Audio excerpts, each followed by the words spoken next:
Hello again. We're back. This time, I think we'll start with a bit of HTML. I still have this open. Let me just save this somewhere. Where? Ah,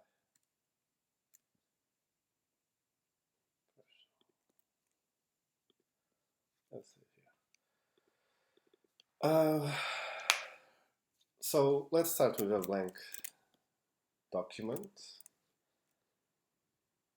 If you're on Windows, it's Control N, and if you're on Mac, it's CMD Command N.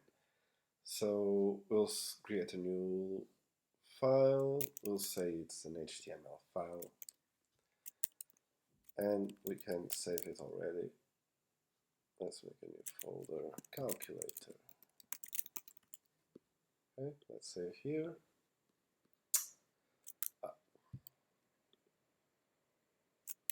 I want to rename it. Rename it.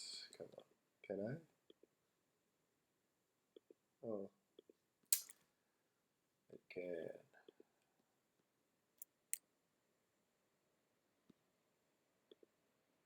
Okay.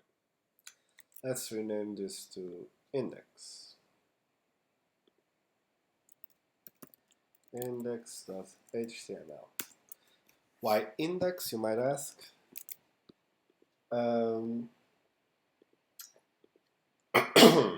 When you have a website, when you create a website, and you have the domain name, let's go to YouTube again, for example.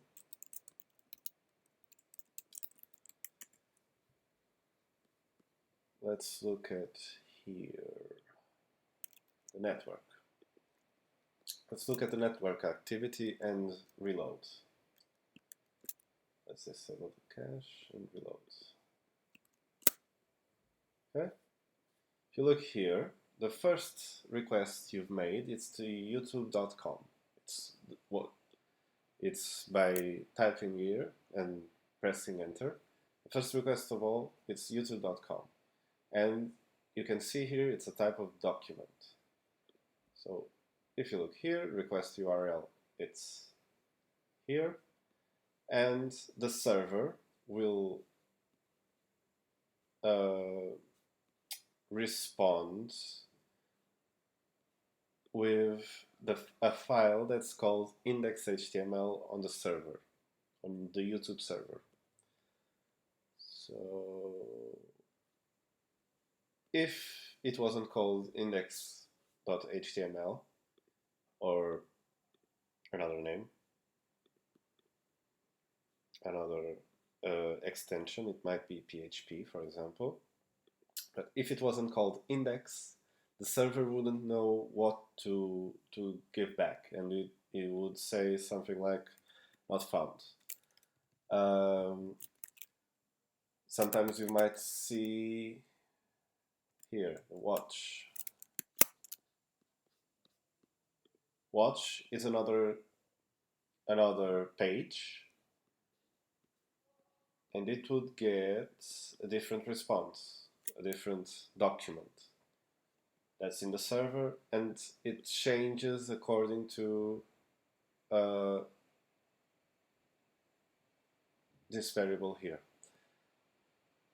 So that's why it's called, that's why we're calling here index.html. Just for survivors, you'll get used to it. It's good to create good habits. So never mind this YouTube page. Let's go back here to our console, because I still want to... No, right now in HTML, not needed. So let's open our index.html. And like I said last time, HTML is a markup language. So it would be like writing a Word document, but less pretty, let's say.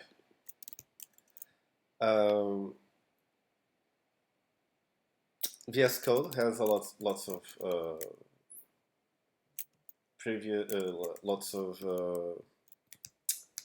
predictable autocomplete tools that tell you when you start typing. For example, if I write here HTML, I have three options. I have a normal HTML. I just wanted the tags, and it autocompletes and makes these tags for me. Or I have HTML5. It does all this. This is eventually what I want, but I'll just talk about tags for a bit. Like I said, HTML, like I showed you, HTML has tags. They usually have one opening tag and one closing tag. Then they have a body and other tags will go into it. For example, let's say body. This is another tag. Tags can also have, think of tags as elements of a tree. Maybe tree is not the best, but they're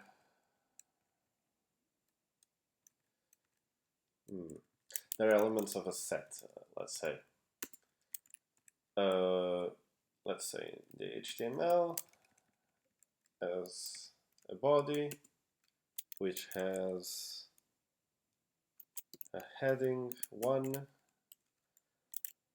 which says this is a heading,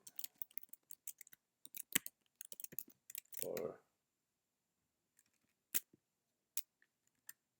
this might be an headline.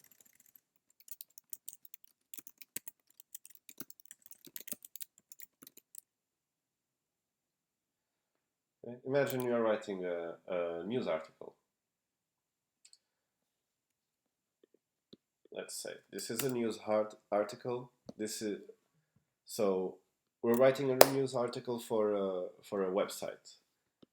We have, this is an HTML document, so we start by saying this is an HTML document. Here's the body of the document, and here is the headline. Here is a section of the article. Let's say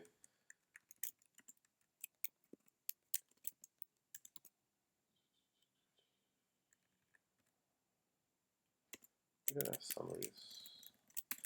Let's say we have a section, and here we have paragraphs. This week,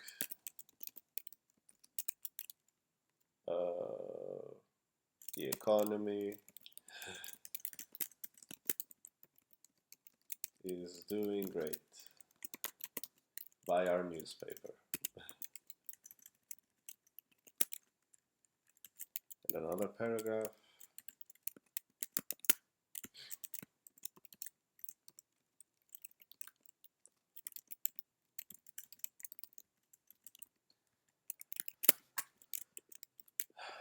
So let me just show you that your browser should be able to render this. I'll just show you.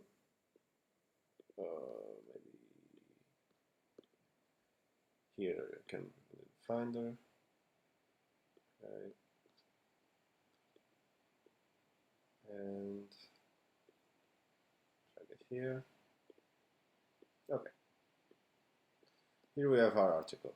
This is the bare bones of an article. Maybe if you ever had a bad connection and you had trouble, for example, loading Facebook, and the styles weren't available. You might have seen something like this. The page is white, or yes, the page is white, the text is wrong font, everything is on top of each other. It's not pretty. That's why we have CSS. But here we are not going to talk about CSS for now. It's just HTML. So usually there's more to an HTML file than just this. Let me show you what usually goes into it. I'll just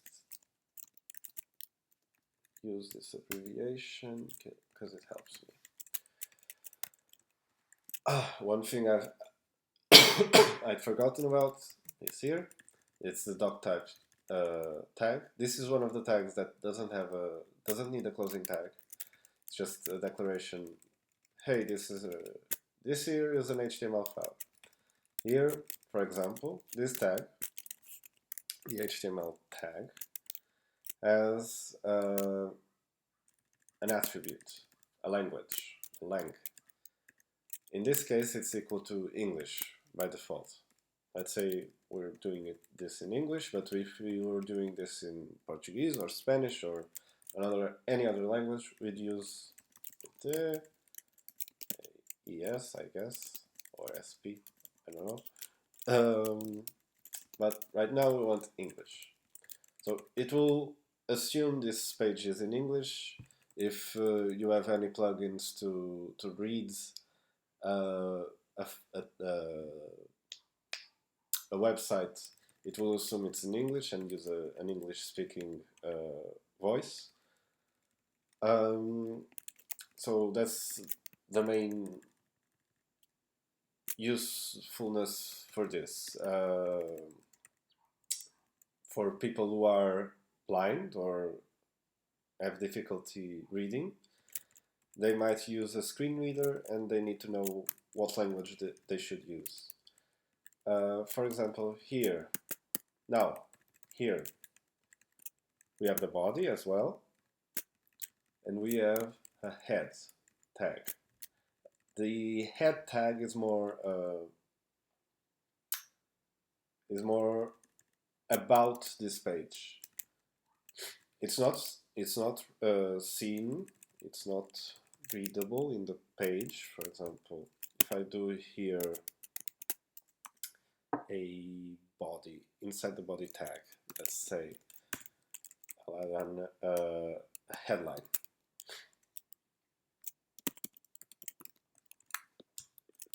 Now we'll look at this in the browser. Maybe we can just reload here because it's the file.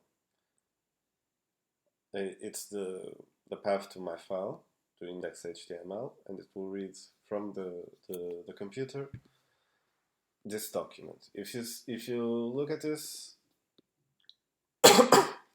there's no it didn't print out document, for example. It didn't put out method charset UTF-8. The head tag is invisible. It's just about this document. The only thing that might be visible, apparent immediately, is this tag here. The title refers to the title of the document that appears on the tabs, for example. On the tabs and right here, document. If I change this to calculator and save and reload, now it changed to calculator, and we'll see here it's also changed to calculator. Let's just make a brief overview of what these meta tags are. These meta tags is just for the computer, the browser, to know how to interpret this. I know this one, for example, is just the character set. It might be UTF-8, might be NZ something. UTF-8 is right now the industry standard because it supports emojis, it supports all types of special characters. It's easy to add them. So if I wanted to use emojis here, I could. Let's say I want this smirky face. Come on. On Mac, it's easy to use emojis. You just press Control, Command, and Space anywhere, and this window appears, and you can add any emoji you want. So I don't know. I have no idea how to do this on Windows, but you might find out. So here I added an emoji, and it was able to interpret this. It wouldn't be guaranteed if I didn't have this meta tag, but Visual Studio Code adds these for your benefit, so trust it. Other thing about for this meta tag, it's the viewport specifications. What scale should I use at start if I want to, if I can?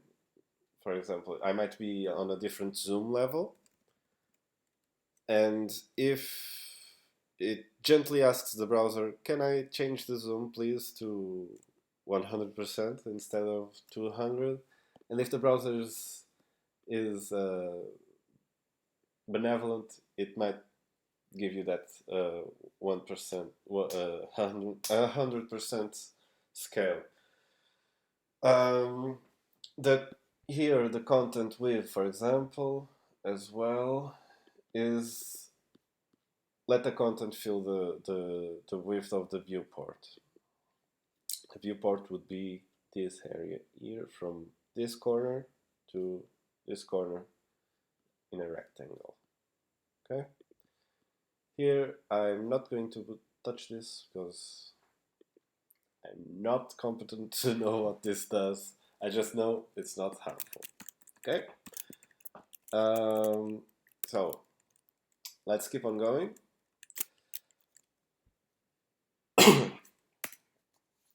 Besides, inside the body tag, we can have three in a standard website. If you're doing something like a blog or a news site or even a web app, might have a header, an header, a main, and a footer. Usually the footer is just to say this is the property. This website was created by this website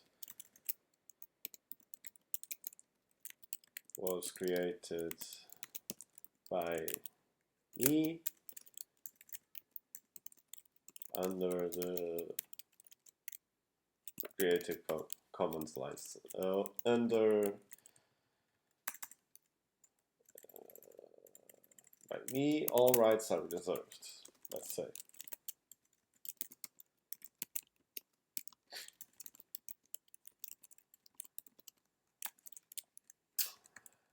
Just so nobody copies this and takes it away from you. In the header, we'll say something like, welcome to the calculator app, or calculator app. Header, heading 1, calculator app, calculator.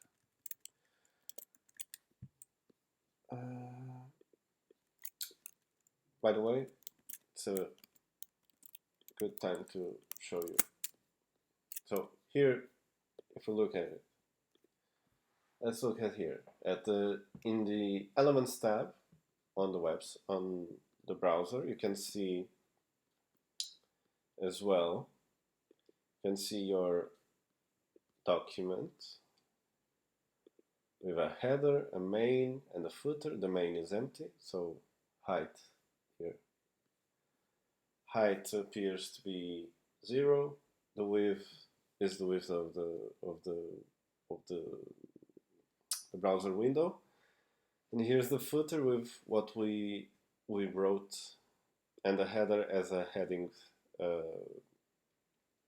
tag with calculator in it. So I'll show you that besides this heading tag, we can have other headings. This just changes the size mainly. Might be a good idea, for example,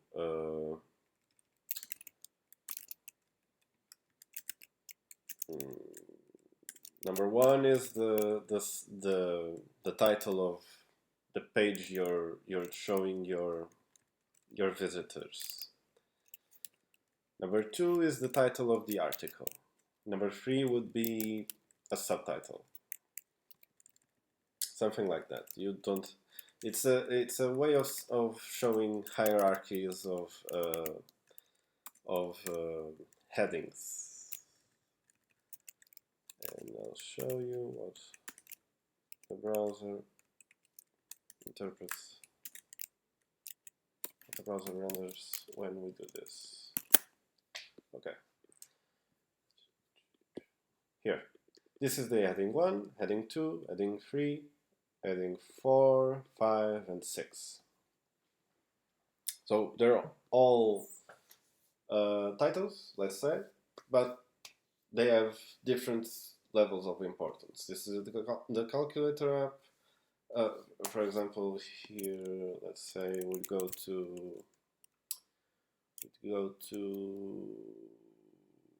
BBC.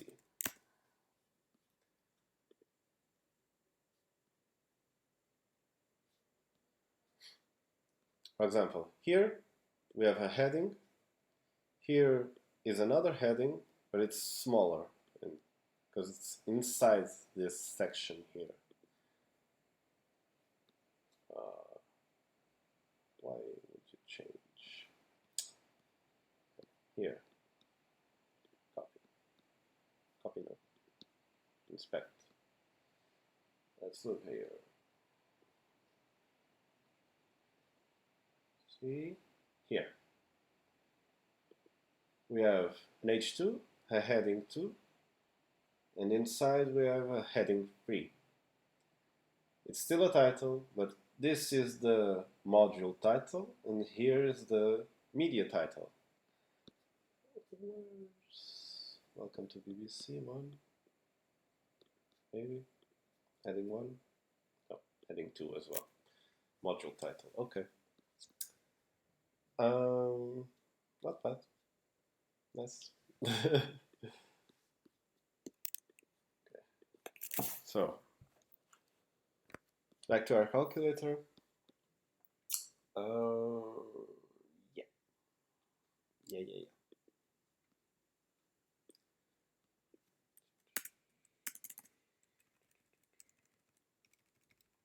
So, inside our main tags would be the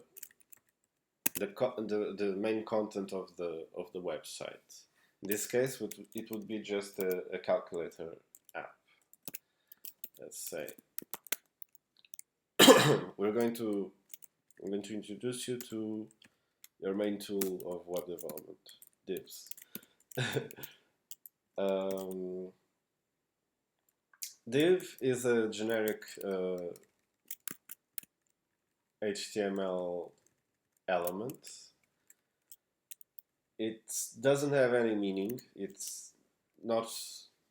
Doesn't have any significance. For example, here the body, it means it's the body of the page. It's what the browser has to render. Here is the header. Okay, so this is something that's on top and should have a title and have maybe the controls for navigation. Here's the footer. It should probably be on the bottom. It has legal information and related links. Here's the main, which is the main content of this page. Every tag should have a meaning that even without the browser knowing, even without a human eye looking at the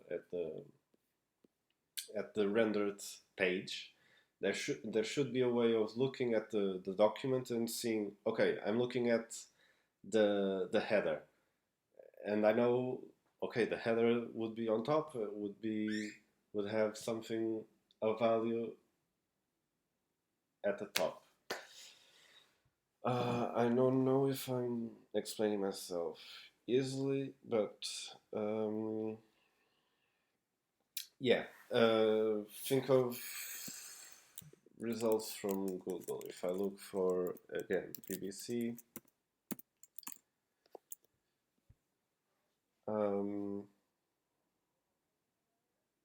bad example.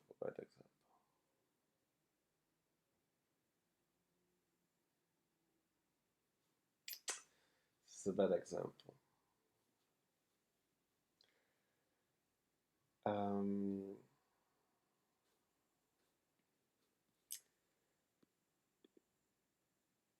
But after you've dabbled on this field of web development, you might come across the notion of a semantic web that might have raised some questions on you and might cause you to question, what do you mean a semantic web?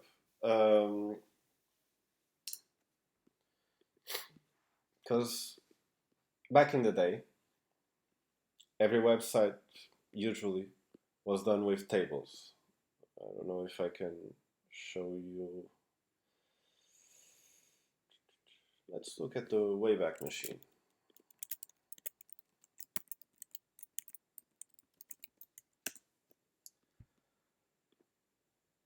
Yeah, the Internet Archive, and look at. This is a page that saves archives of websites from a long time ago, like 2000, or let's look at Google. Let's look at the BBC website in, let's say, 2000 and something.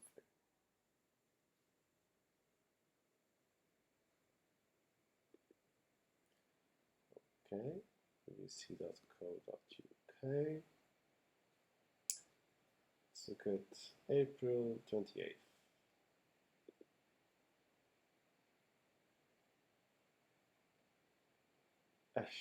Even worse than I was expecting.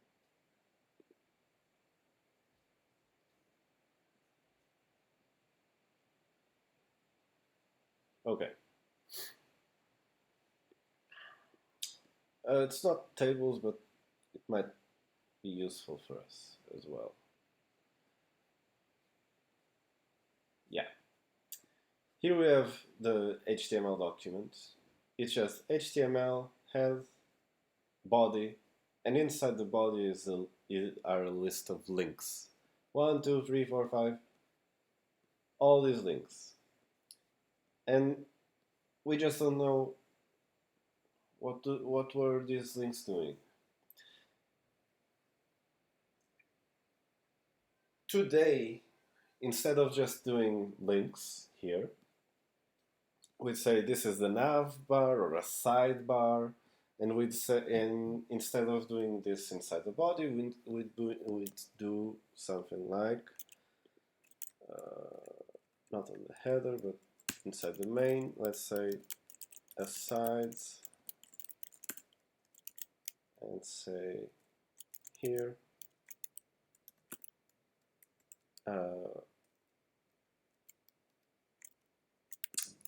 we go links. This is a link. Okay, link 1. Okay.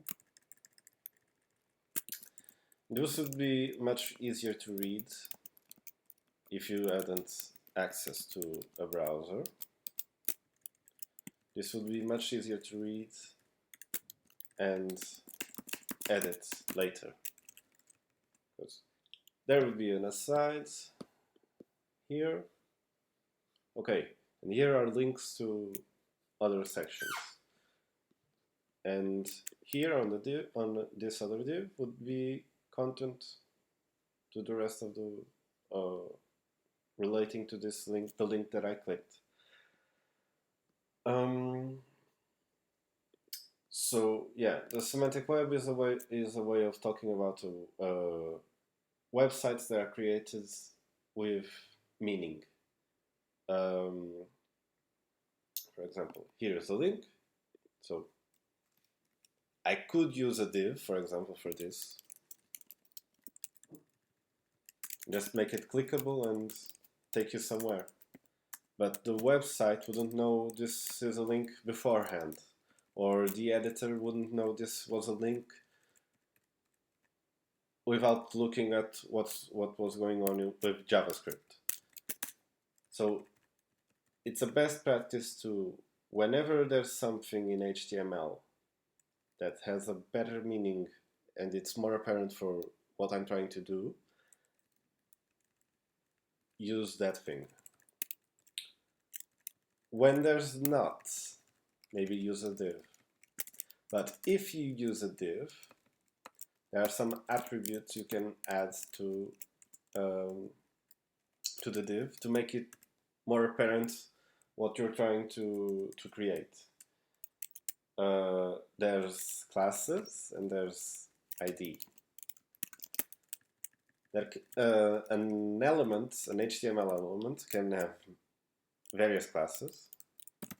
It can be calculator, content, let's say, and main content. These might be ways to add styles, but it's also an effective way of saying to the developers, if you're working alone, you might not be worried about other developers looking at your code, but you might be worried about yourself coming back and looking at your code. And it's not pleasant when you come back to your code and say, what the hell was I doing? I can't remember any of this. This is a mess. I have to start from scratch. It's a best practice to make your code readable. Add classes or IDs. For now, this one I want to be the calculator.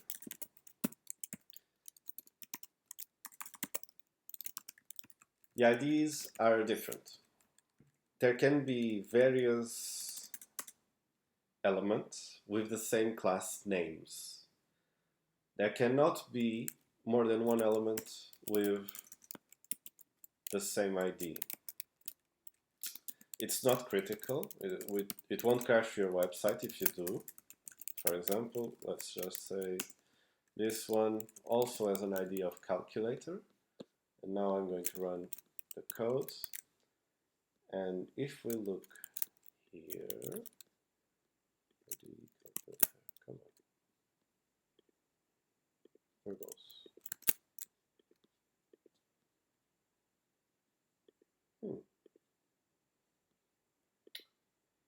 Back in my day, this would cause an error.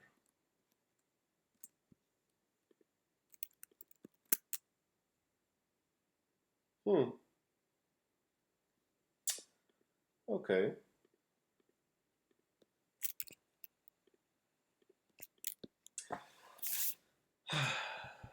Back in my day, this would cause a warning. It's saying there are two elements with the same ID. Please review your code.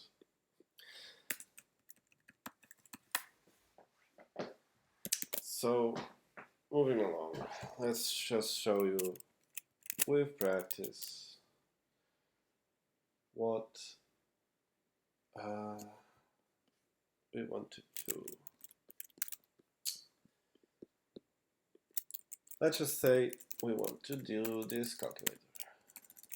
I found this one pretty and I wanted to do it. Calculator. It's from DuckDuckGo. I like this one better. Let's say we want to do this part of the calculator. Just this.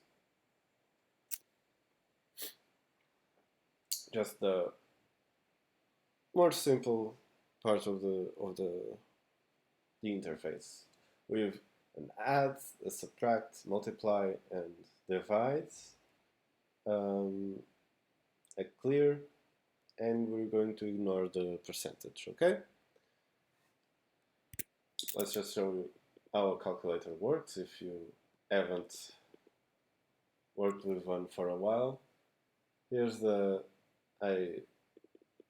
C clears, the input. Let's say I want to add these two numbers together. When I press equals, it gives me a result. Okay? This is what we're going to do. And just to save us time, instead of jumping around between tabs, I'll save a screenshot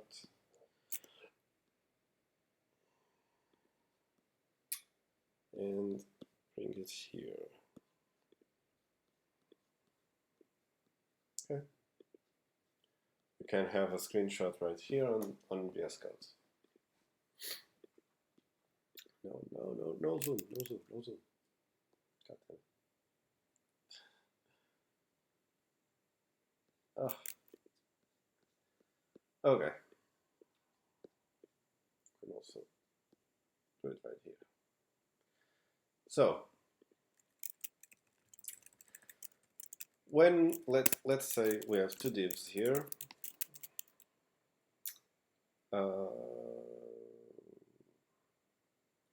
I just want to show you how div behaves with another, next to another div and another div. Hello and goodbye.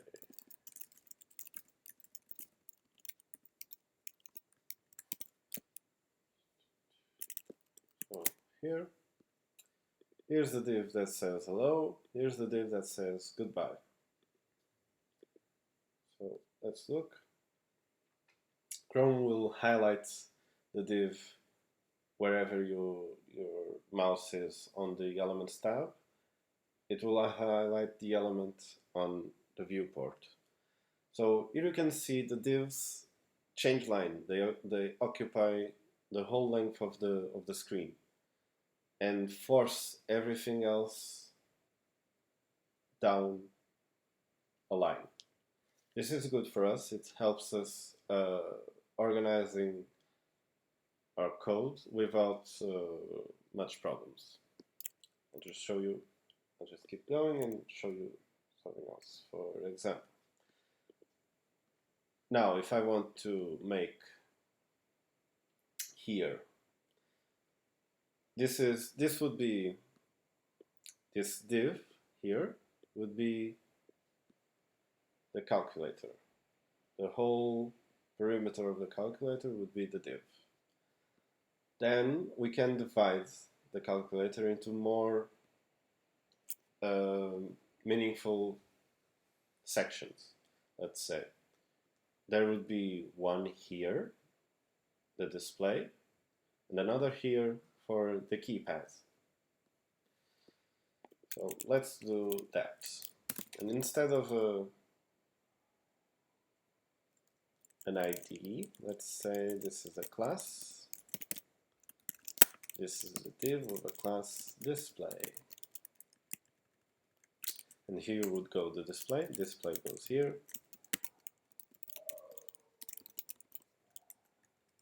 here another div class keypads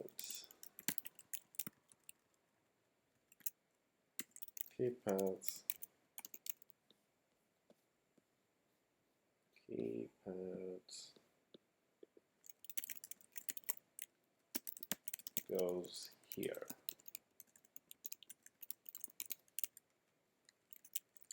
Okay, let's look. Just change the name, the content of the divs. Now, let's start with the keypads. The keypads again can be divided in many rows, I guess. 1, 2, 3, 4, 5 rows. Let's say div class, let's give it a name of row, and 1, 2, 3, 4, 5 rows. And inside the row, there will be, in the first row, there will be 2 buttons. So this is a button tag. It has to be opened and closed. And it can have a number inside. In this case, C, a number or a letter, a phrase. And here goes the divide. I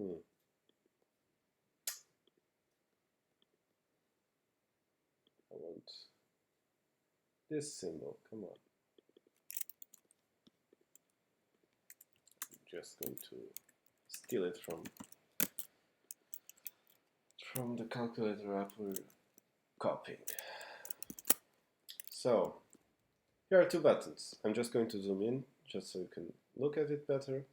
But this is how a Chrome browser displays buttons.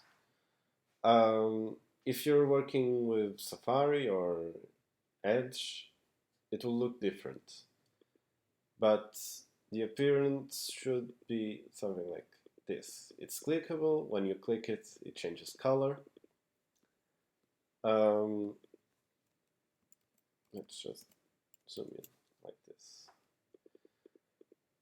When you click it, it changes. It gets a focus around it. It's the appearance of a button from the browser without any styles applied to it by you. If you notice, unlike the divs, a button that's next to each other, this when two elements in an HTML file have the same parent element, let's say, they're called symlinks. This is button, in this case, is the child of row, and button is also the sibling of this button.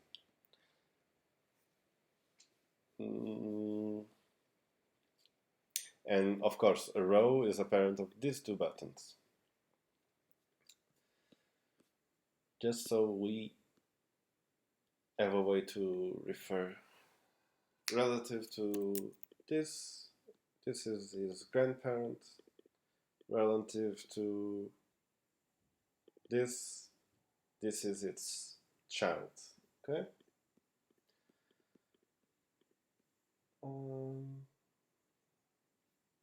Let's fill another row and see how this starts to look. So we have 4 buttons in this row.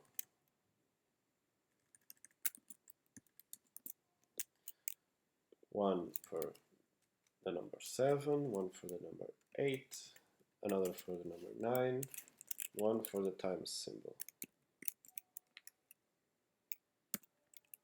Let's just do an X. That would be enough. So reload, make sure to save. Here's the keypad, the next row. Let's keep going. Okay, just copy paste inside the next row. Here 4, 5, 6, and the minus. Next row, a 1 and 2 and 3 and plus, and the last row, a 0,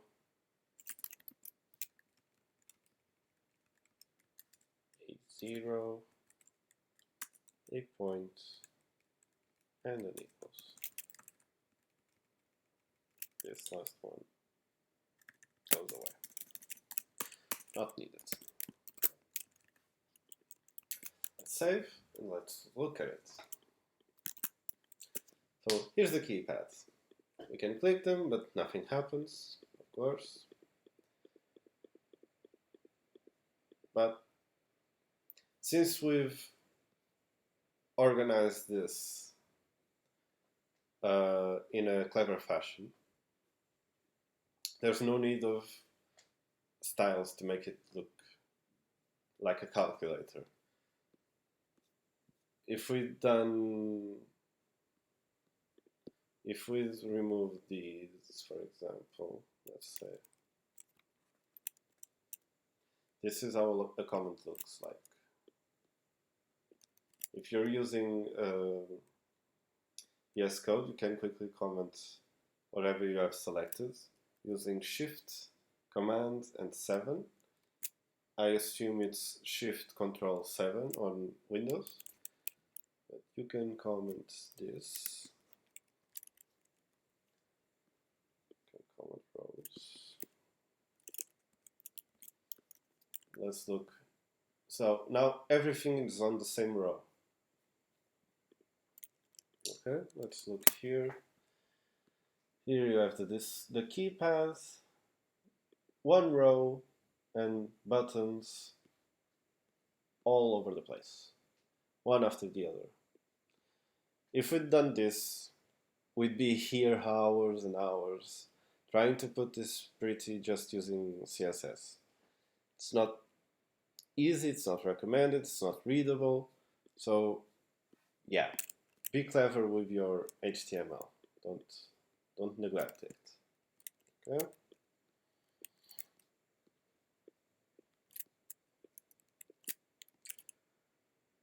So here. So now, pretty again.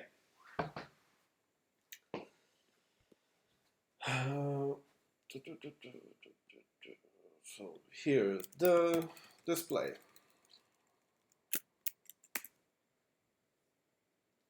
For the display,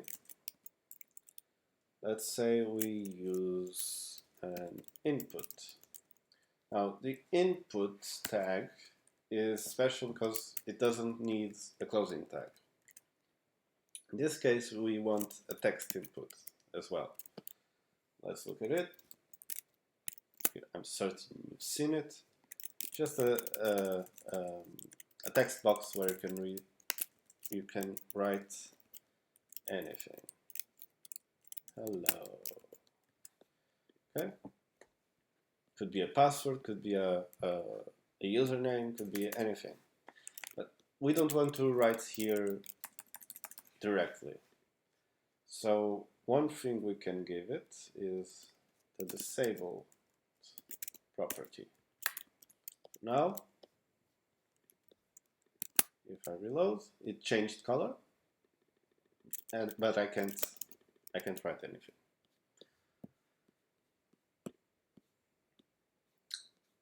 This will be useful later. Okay, so now we have our styles, our interface. We can click things, nothing happens though.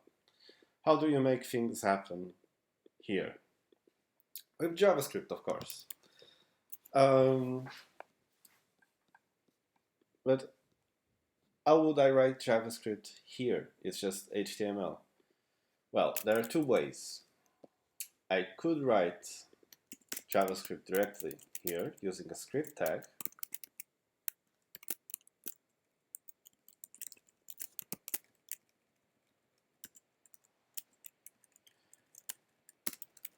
Using type text JavaScript.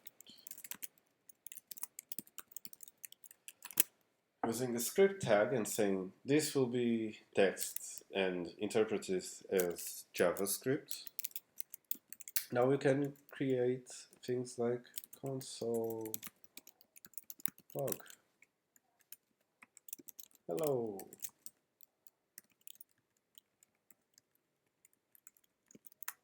Now if we run the website and reload it, and we look at the console, it will say hello, right from the index.html where it was. However, it's prettier to separate things. So instead of doing all our code here, we can also bring a script from a source. And right now this doesn't exist, but I'll call it script.js. And what this is saying is, in the folder you're in, look for a file named script.js. Let's create that file.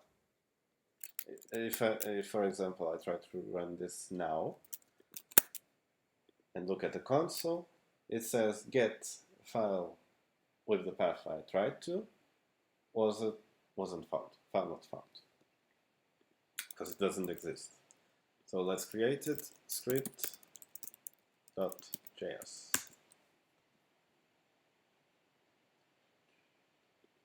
Hello. Ah. So here, if I come here and write console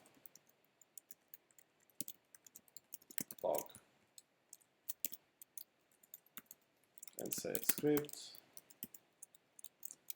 was loaded.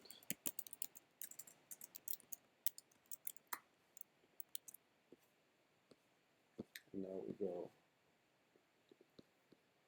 here and reload. It says script was loaded, and here's the file script and where this was called. So yeah, let's start.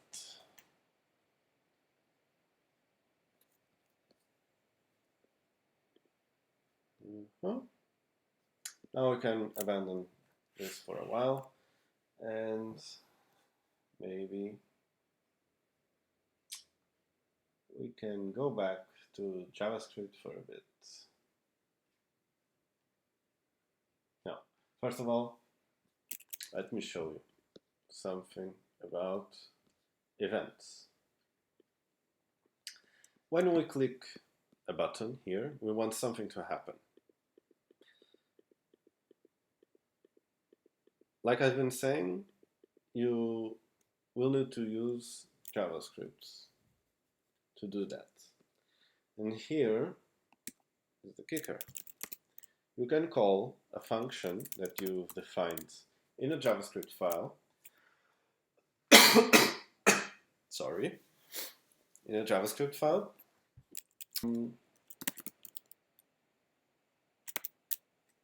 To an HTML element. Handle click, button click, handle btn click. Function. Handle button click. Didn't write button like this.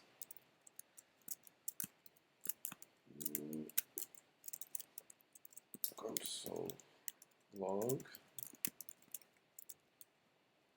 button was clicked. So here. Now if I click C, it says button was clicked. So it's working. This button, when it's clicked, we'll try to find, we'll look for a function named handleButtonClick and run it. So let's do this for all other buttons. Let's look for this tag here. Let's do a bit of replacing.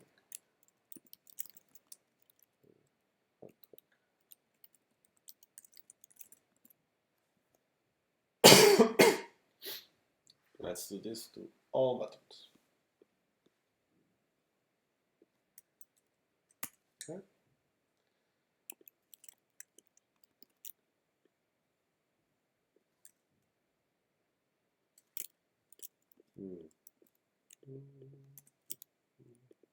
Okay. Here, looking pretty. So now every button should say button was clicked. Okay.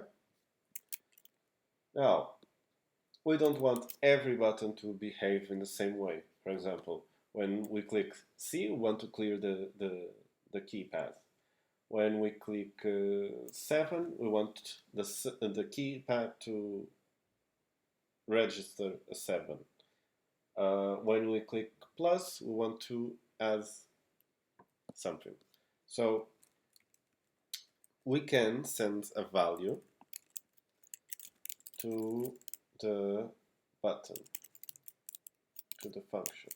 You can also have a button, can also have a value associated with it. So let's add this to every button.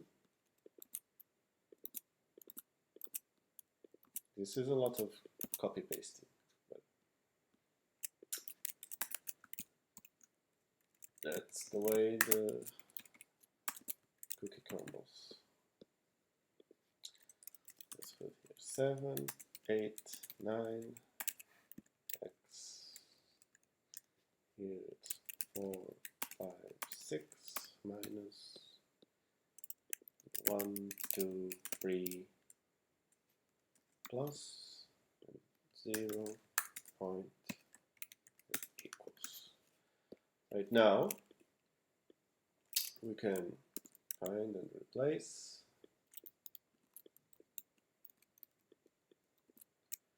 with value. And now, if everything's running smoothly, let's reload. Click 7. Here now, the function will be receiving an argument and we'll know it's the value. So let's call it that. Button. Let me show you something new as well. Remember, yesterday we did something like this for sending different messages in the same log. This would be fine. Now you can see PTN was clicked, 1, 3. But if I want a better message, let's say, I could do, instead of single quotes, we can use graphs. And inside the graphs, I can use a $sign and curly braces, and inside those curly braces put a variable. And now button 4 was clicked, button 5, button 0, point, equal. Okay? This is just another way of doing a string, and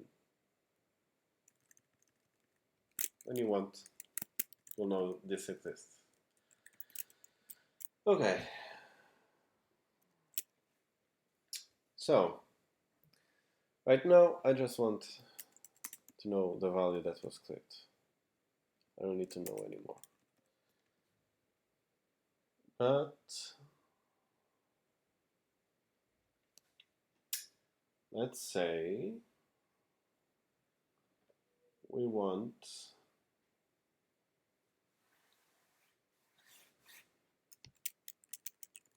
so right now we have the button being clicked and logging the value, but this doesn't help us very much. We want to change the value of the display that this input is showing, depending on what was clicked. So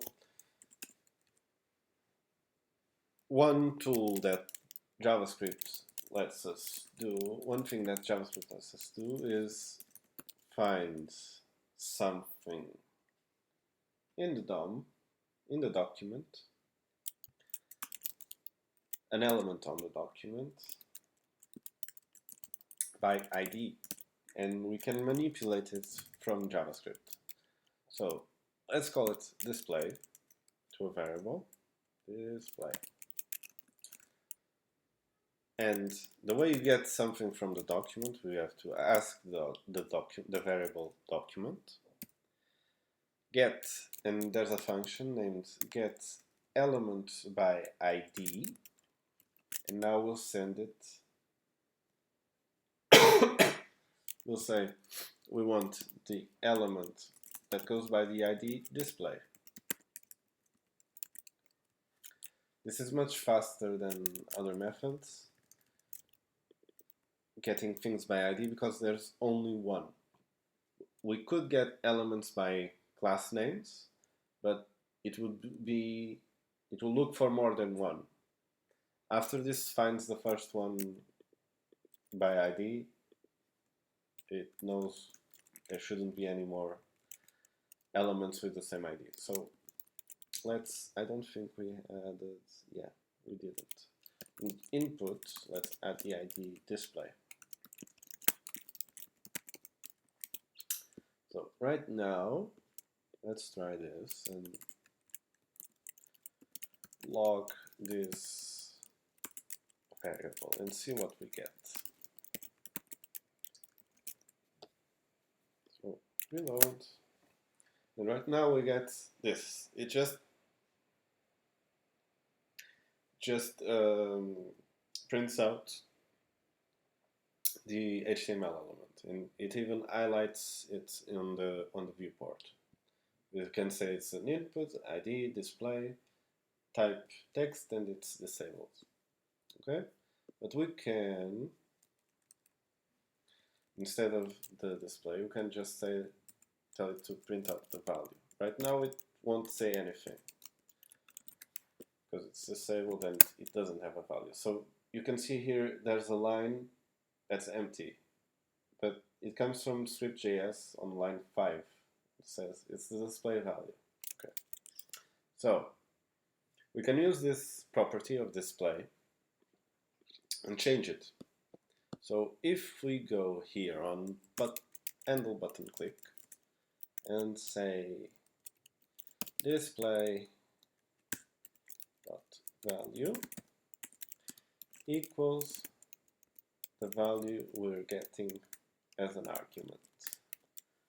So right now, if we reload, if I click here, the value is changed into wherever I click.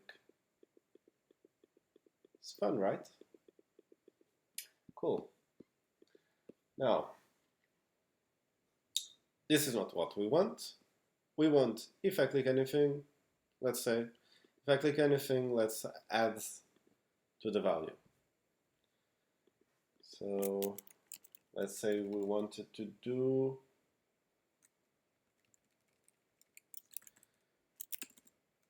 it's always better to abstract what we are doing. But right now, let's just say the display value is the display value plus value.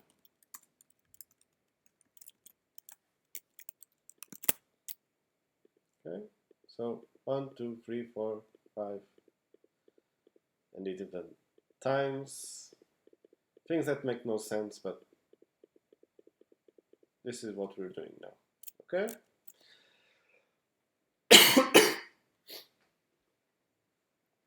So,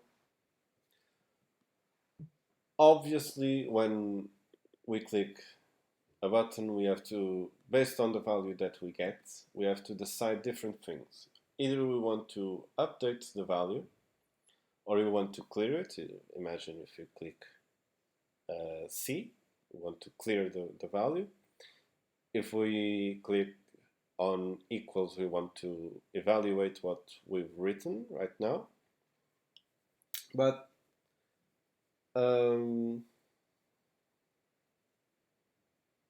yeah, let's do that. Let's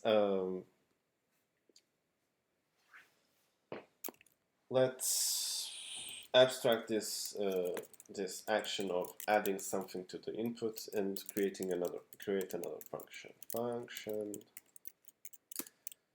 Let's say update value.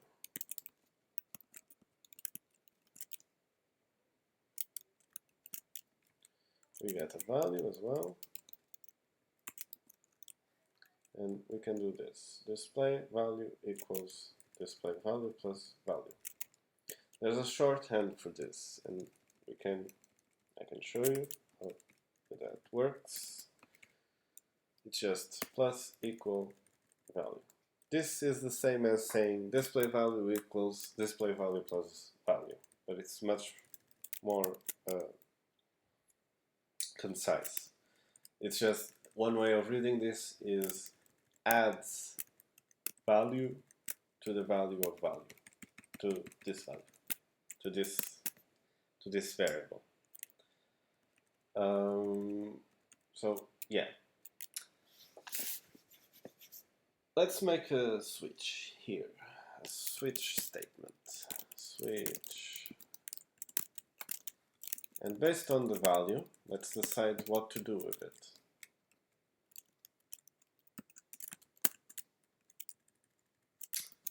So based on the value, let's say case C. Let's do C first and say, let's create display value equals an empty string.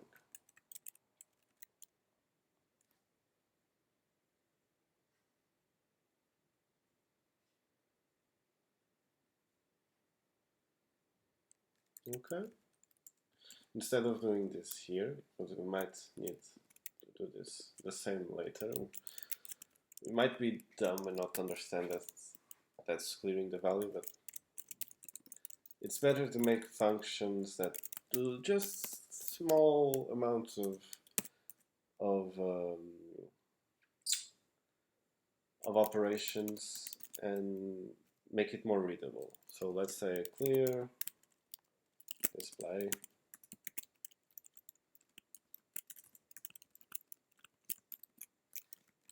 and this is what it does. So here, instead of saying explicitly what it's doing, let's just say clear display. Let's delegate, that's what I was trying to say. And in this case, default, let's just update the value. So if it's not C, let's update the value with value. Okay.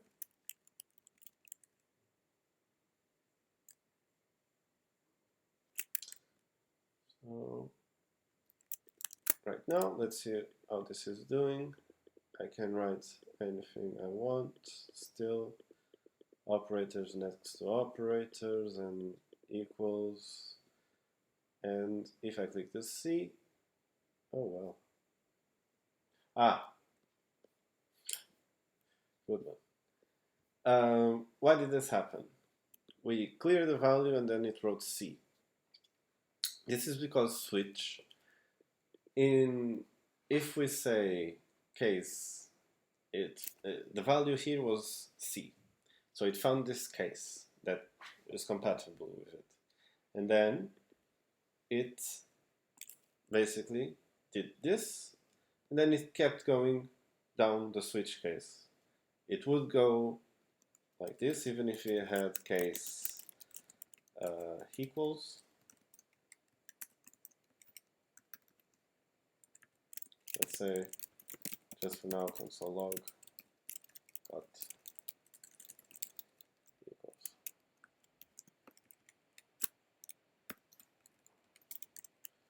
Let's say, even this isn't true, it will do the same. Do it. So here, let's see, and got equal. So if it finds a compatible case, it will do everything that's done here until the end.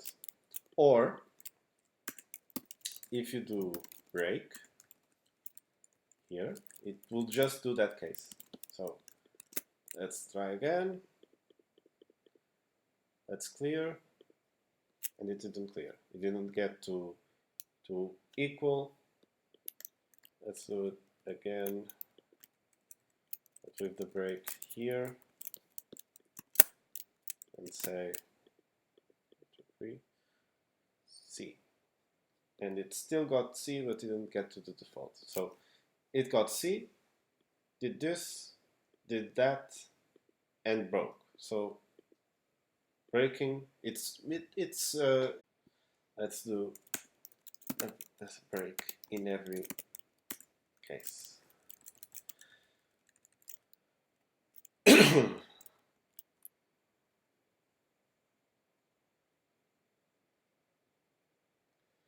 Okay, so we have the clear, we have edit value.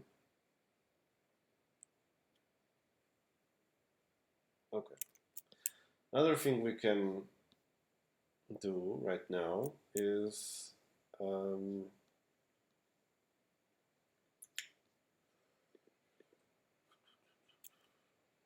yeah, I think this one is different. No, clear plus, yeah, it lets me more than one plus. This is not what I want. I want the old-fashioned calculators where you pressed 1 plus 1 and it gave you immediately, and then you clicked equals, it gave you an answer. If you pressed 1 plus 1 plus, it would give you 2, and then 3, if you pressed 3, it would give you 5. I don't think I can explain this better.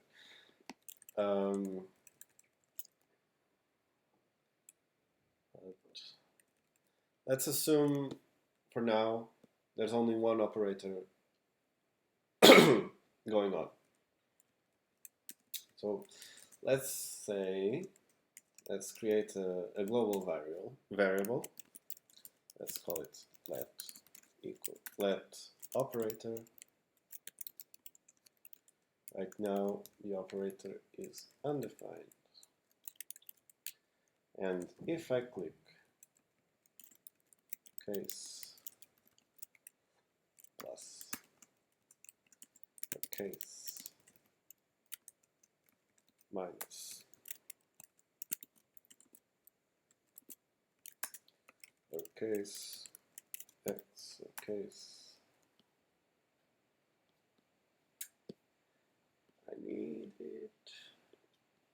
to divide a case is divide character. Let's say this operator equals value.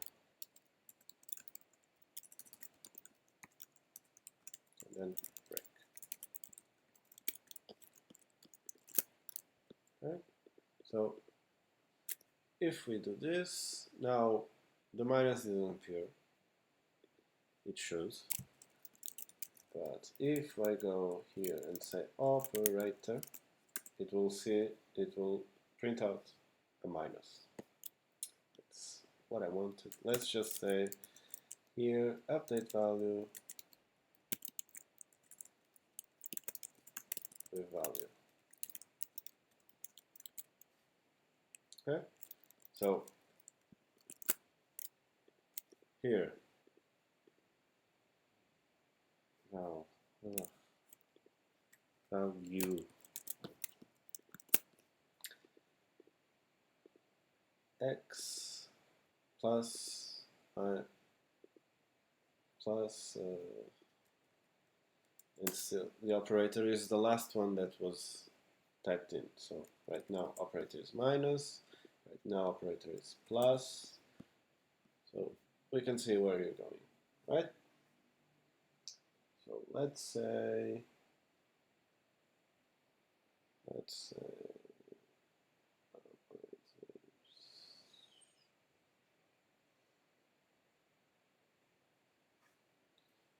not worry much about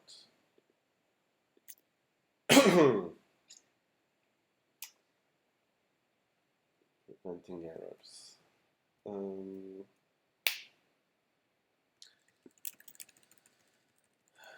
Let's say now we were using the calculator in a responsible way, and we wanted to get here. Right now I wanted to get 45 plus times 2, so 90. Let's do what would happen here on the console, on the equal sign. Let's say, let's create a function.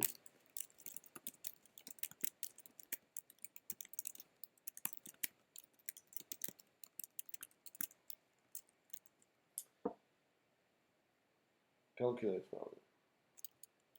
This function will look at the display value, const, and let's say the value there on the display will be a string of numbers and possibly a decimal place and an operator.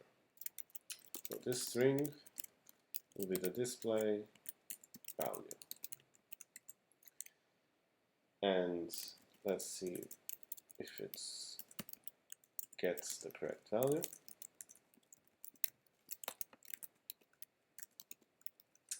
And then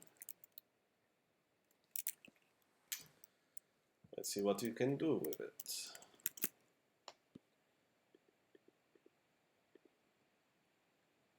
Times 2 equals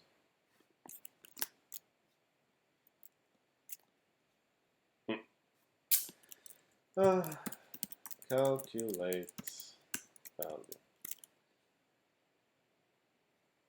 Yeah, okay. Now 7, 8 plus 2 equals, and value is not defined. Which value? Oh, string. String, come on. 45 times 2 equals, and I got here the string 45 times 2. Okay, so right now let's say I wanted this to make this operation. There's a thing with strings that comes with it. Most browsers should know how to do, which is splitting. I can make here string split and say I want to split it on X. And with this will, let's say I have here var string equals 45 times 2. Okay, then I want to say string split on x, and this will give me an array of the characters that were before an x and after an x. I could have as well this string being split on more than one x. And now I'll split it again on x, and we'll get three arguments, three elements of an array with 3 elements that were separated by x's. Notice the x is not on the array, it's ignored. I just want what's in between x's. Okay? So this is perfect. I'll just say I want to split this on the current operator. So right now, let's save this array on another constant. Arguments. These are arguments for our next operation. Arguments args. And let's say console log args.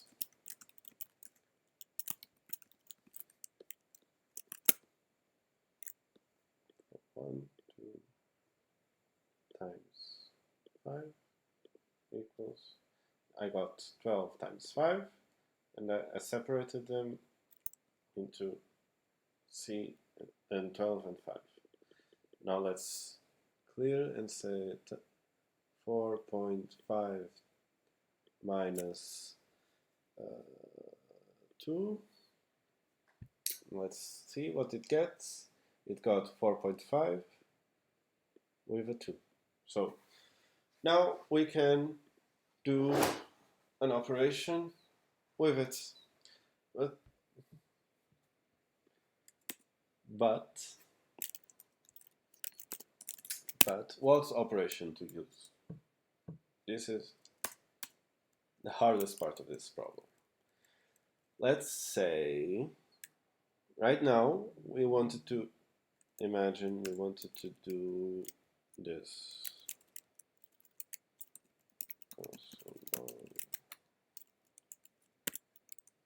Args. We can access the first element and the second element. And we wanted to simply add the two. We could, but this would only work with adding. We could 12 plus 5 equals, yeah, that's funny. JavaScript likes to do this. Since these are strings, 12 is a string, you can see that by the double quotes, and 5 is a string as well. It will concatenate the two strings.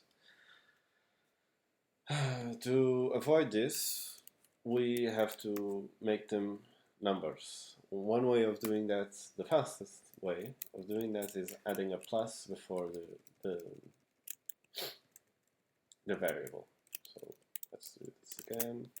Say 45 plus 4 equals 51. So correct.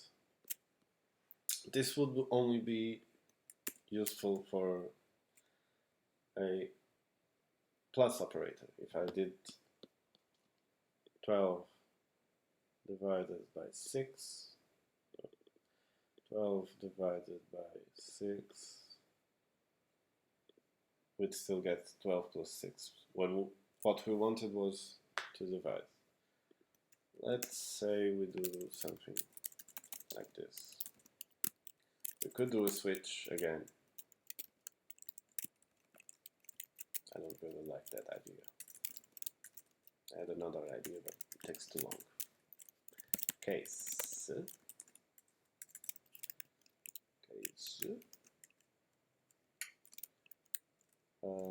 In case the operator is a plus, let's do this.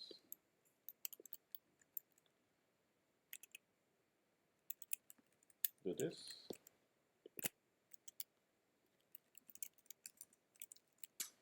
Let's say the result. Let result and the result equals this.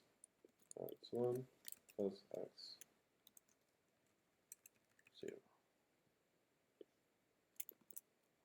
And in the end, let's log the result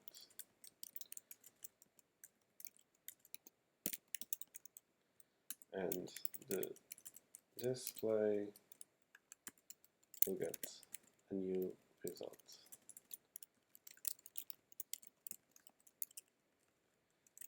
Okay, so here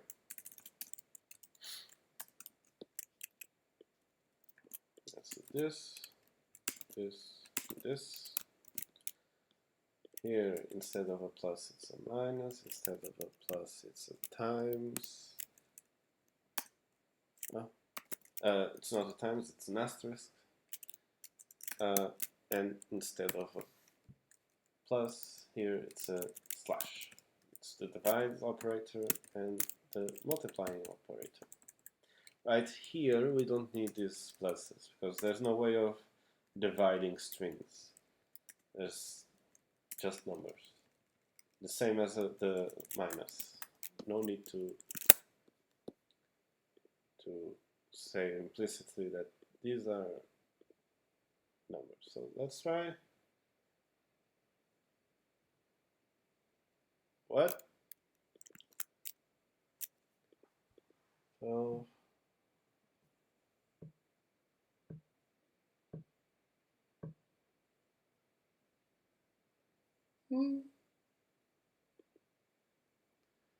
12 minus 6.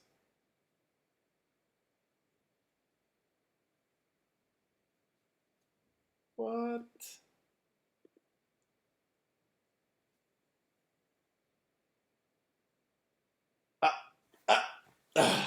Again, a break. This was doing the minus, and then multiplying, and then dividing. So, yeah. That's why it ended up dividing 12 by 6. And it got 2. So, today is not my day.